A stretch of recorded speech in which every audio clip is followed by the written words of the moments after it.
This is Athena Jezik, and Nico is on the table again, so we're going to demonstrate the legs today.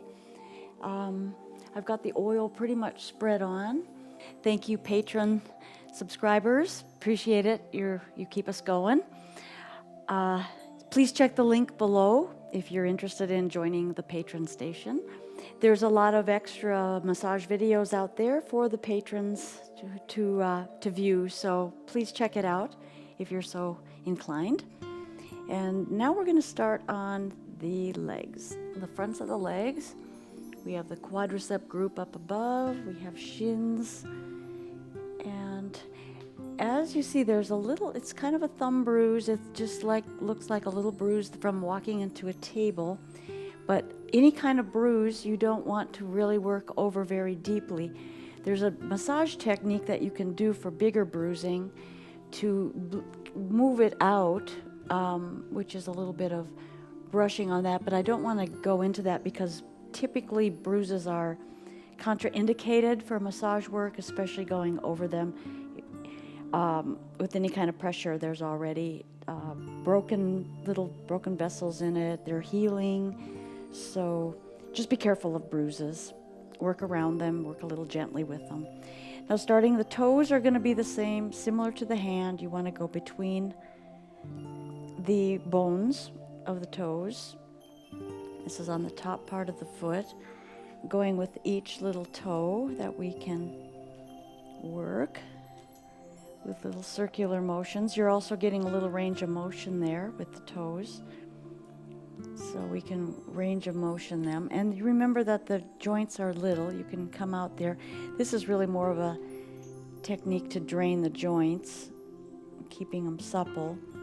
But it's good to do a little range of motion, joint draining. And this is going to the bottom of the foot. This pumping action is actually working the lymph system of the bottom of the foot.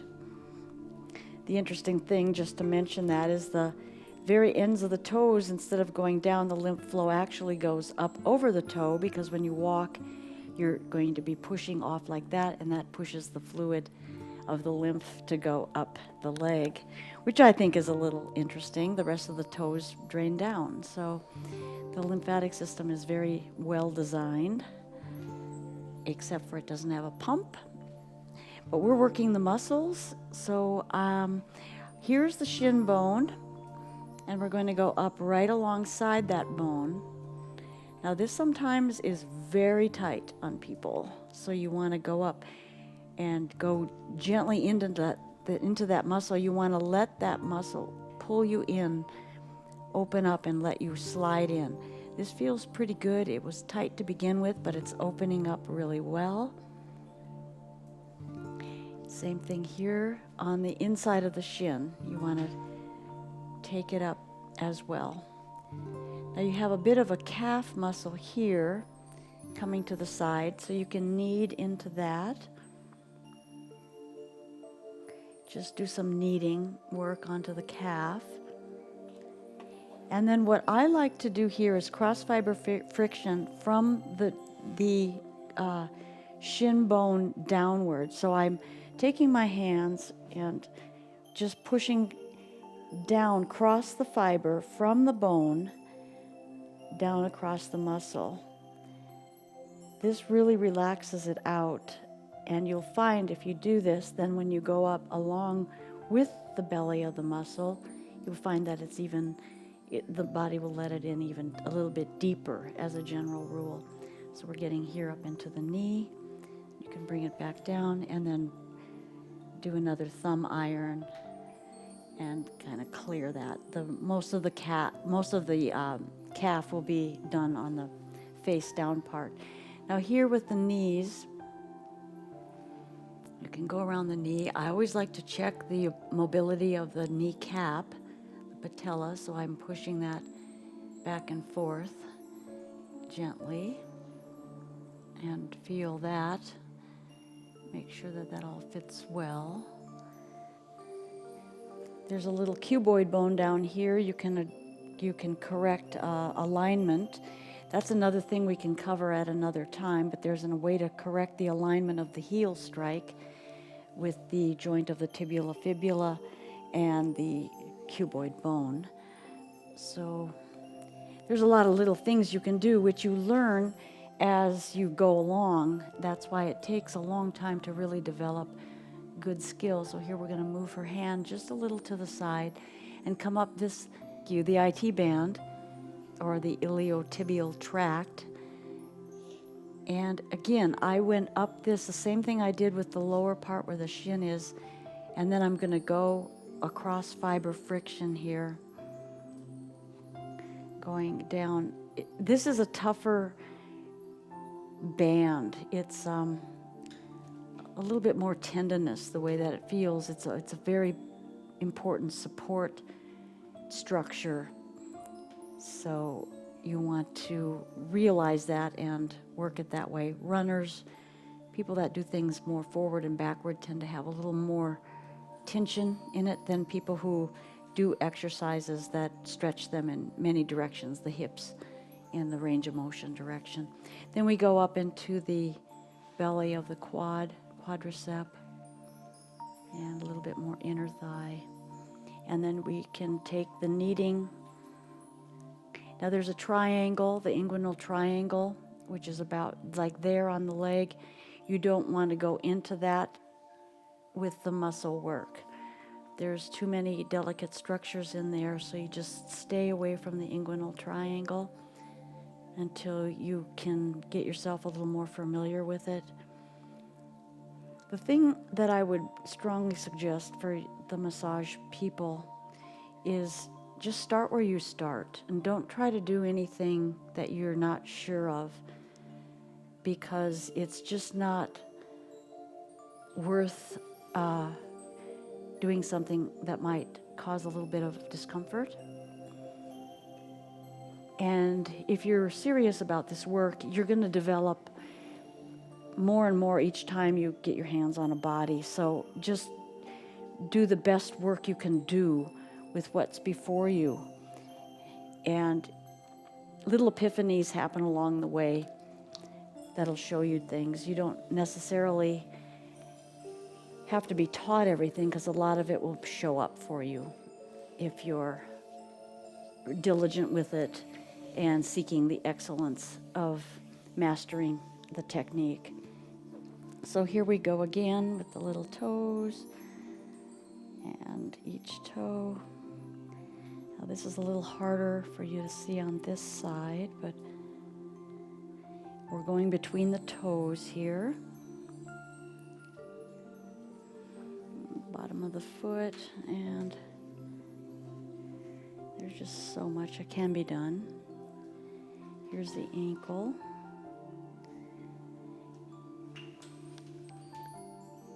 And then we're going to go up the shin.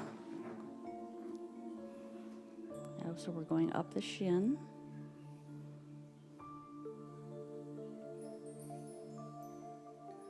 I go, 4 or 5 times. And you want to go in little different areas closer to the bone, and then move it to kind of the middle of that muscle. And then a little bit on the edge. And then this is the little calf work that you do from the front. The bone is here. You go up along the bone and then just knead up into the calf.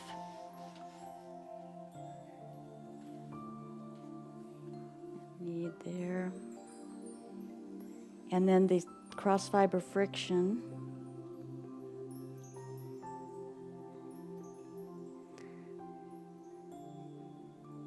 And down we go. You can go back down with the cross fiber friction if you like. The thing that I just keep emphasizing, especially those of you that are working in it, just pay attention to what you're feeling under your fingers, under your thumbs, because all of that is full of information once you get more comfortable with working the basic skills. Here's the knee now. I'm going to check the kneecap. You can see it moving back and forth. And that's good. And then we're going to come up here. So we're going to go up the track.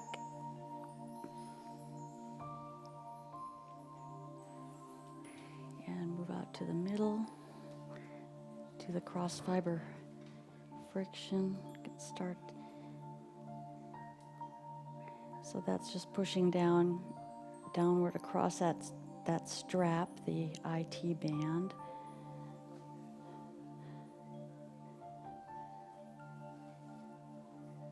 Up we go. Back down and woo. Okay, then up into the middle. It's another little tiny bruising area, so we just kind of pop over that. And there's the inguinal triangle. Stay away from there.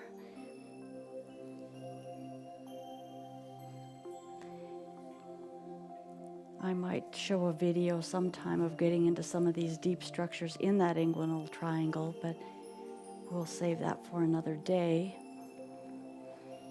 And then you can do basic kneading also here, which I didn't show on the other leg, but this is where you want to pick up that quad muscle, and you can kind of get your fingers underneath it and pick it up and just knead it, and then a nice effleurage. And back down we go. So now you can also come down after the legs are relaxed and have them, you don't want them to help you lift the legs, but you can check the rotation of the hips.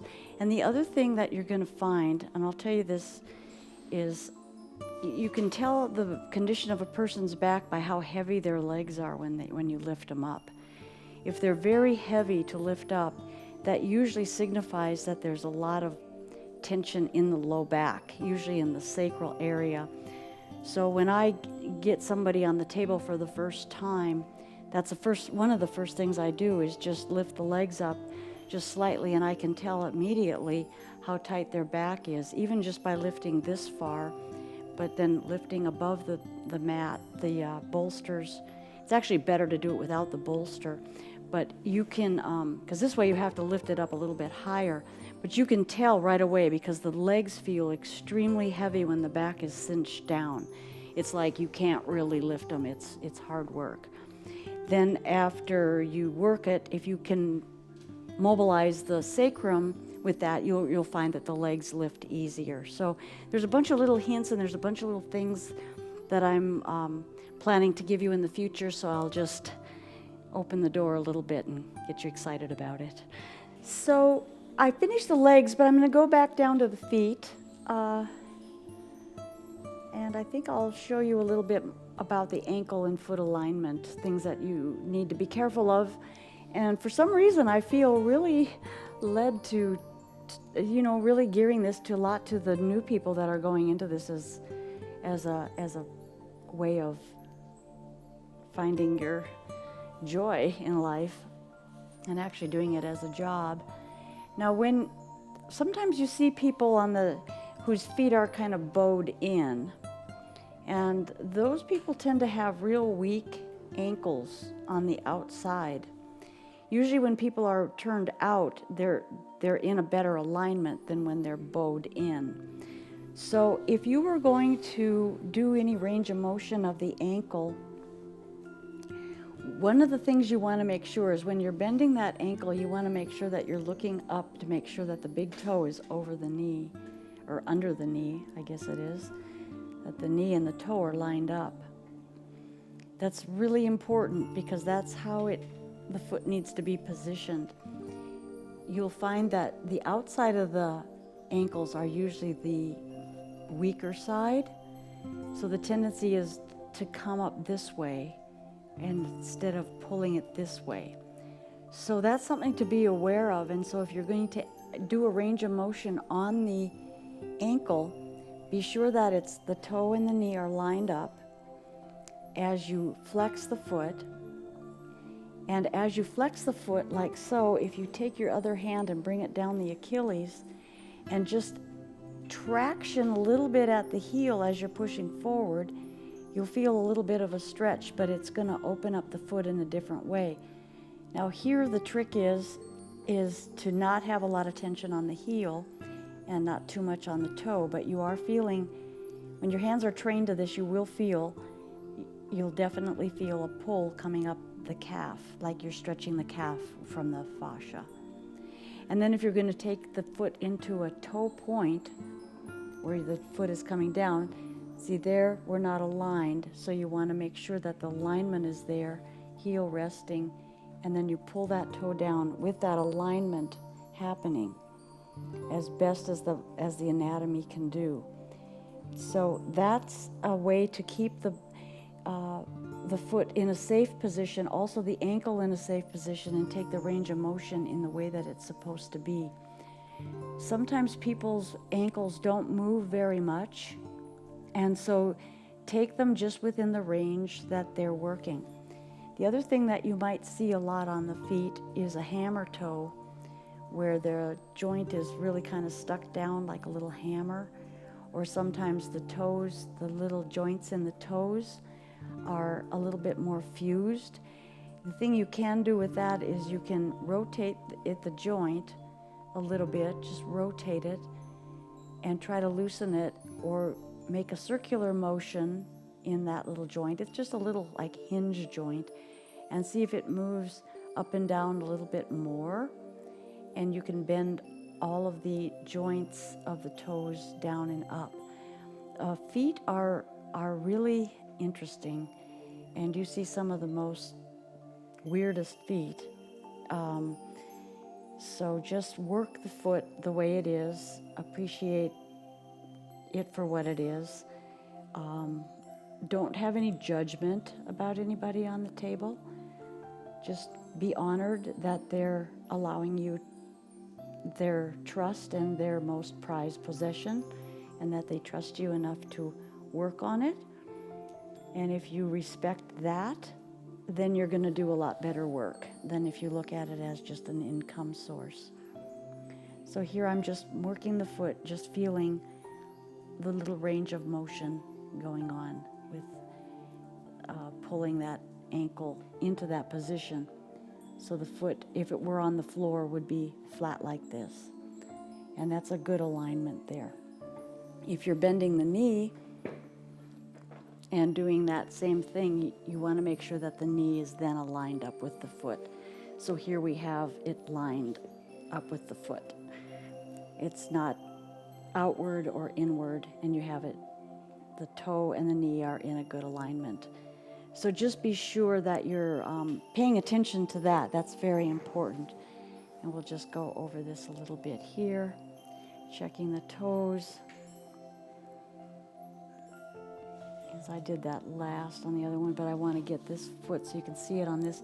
You're holding very gently, and you're flexing it, lining it up with the foot, and see how much I had to put more pressure on the outside, the lateral side of the foot, because that's the weaker side. It's more stretched. So there we go. And then now we're holding that.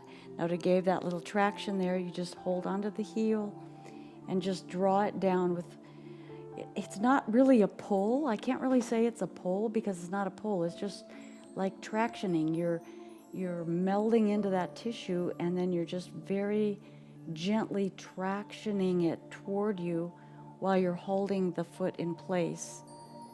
And sometimes you'll feel a little bit of maybe like something letting go. That's some tension letting go. And sometimes you're going to feel that the foot wants to move, which it's doing right now. It just wants to move a little bit because it feels like it needs to find a little bit better alignment. So there we have that, and working the foot a little more. Now to point the toe, same thing. Line that up so it's a nice long over the big toe. And then here you can also have a stretch, but this is the stretch more on the top. You're not really pulling on the heel because the muscle is flexing behind there, so you want to stretch this, so you're going to pull that traction from the foot this way and feel it. It's a very, very slight feeling. It's something that your hands are going to have to develop. But if you start to think about it and image it, then it'll come. And I can feel it opening up. You'll feel deeper relaxation with the people that you're working on when you can get that into your hands. Thank you so much, and be sure to check the link below to go check out our Patreon page.